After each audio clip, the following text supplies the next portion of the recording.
ना मैं फहद मुस्तफ़ा था और ना ही फवाद खान। बस बहुत से लोग मुझे टकी भाई से बेहतर समझते थे। मेरी आमदनी भी दुआ के पापा के मुकाबले में एक तिहाई थी। अम्मा और आपा मेरा रिश्ता देखने चाहती थी। उनका आइडियल आयशा खान जैसा था और डॉक्टर की डिग्री कम से कम होनी चाहिए और लड़की के अब्बा की जायदाद मलक रियाज जितनी होनी चाहिए। मैं हर बार आपा को नया सूट दिलवा देता ताकि शायद किसी लड़की के साथ बात बन जाए, लेकिन जब भी दोनों वापस आती तो उनमें इत्तेफाक राय नहीं होता था। दोस्तों ने मशवरा दिया कि पसंद का रिश्ता कर लो, लेकिन ना मैं किसी को पसंद कर सका और ना ही मुझे कोई पसंद आया। अम्मा और आपा अपनी सी कोशिश में लगे रहे, लेकिन बस बात नहीं बनती थी। जब भी कोई खानदानी दावत होती तो पुप्पो और खाला में तकरार शुरू हो जाती, मेरे अब तक कंवारे रहने में। फिर एक दिन मुझे बख्तू अम्मा के रिश्ता ब्यूरो का ख्याल आया।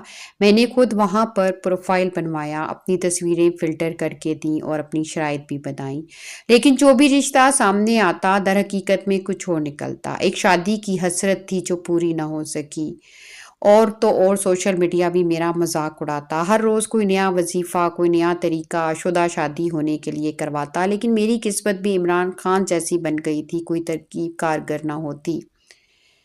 और तो और यूनानी बाबा के चिल्ले भी काट लिए, लेकिन किस्मत ने फिर भी साथ ना दिया।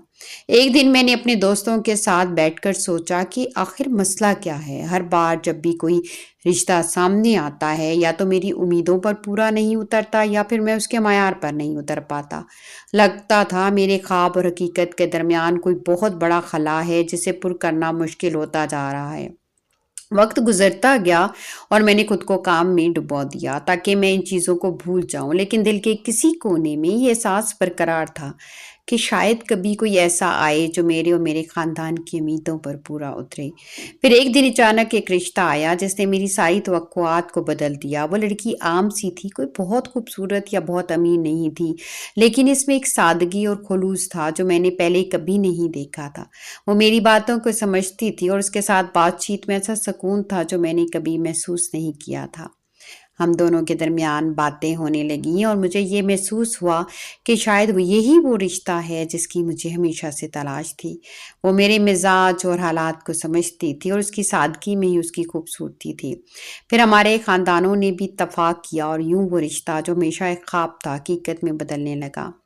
ये ज़िंदगी का एक खूबसूरत मोड़ था। मैंने सीखा कि कभी-कभी हमारी तलाश बहुत लंबी हो सकती है, लेकिन जब सही वक्त आता है तो सब कुछ ठीक हो जाता है। शादी सिर्फ खूबसूरती या दौलत से नहीं, बल्कि दिल की हम आहंगी और बाहमी समझ से कामयाब होती है।